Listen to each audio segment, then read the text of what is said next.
Salo fala Afioga Afoa o te lo le e te leo sofa matai. Te le foi sounding of a pene wa ya wa ai. E tai or tai o nei e se foi le aingo sultina la so langona e fa sofa ina o. Ako ne ka o sa pili fa fu mo le fia ona o kasi moi fu ia semana ko fu i so aingo i sa o ia kong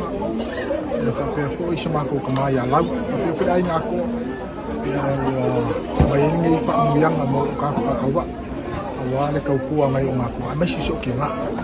wa ia me ku le ai no so mai fa la ki me so ki na ia lo fa ia ma natura ia we ile so ia le ko le ma lo fo lo ba na le we foi me tautua ia lo ai ma o foi tala le we ia Samoa nei te sa no ia tu na le ia ma natu ako mo le se i ka fa ma ku mo ngai so ma ai no so ko ia fa ka o mai di Samoa ai le ma natu ia ngai ko fu ko ia nga ka le ai no so chila ia me se foi ia ai no so tama ai fa ko ia ai no so to bu o tu langa me kaung fai ele o langa ko fe me ke alu ki kau ku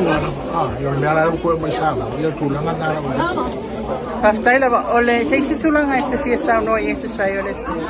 ya yo le langa fatai o mai alfa moi le se me fa le ko mata me o mai le ngole tu e ma fa winga fa moi le ngole tu Paftai lava Afioga Afoa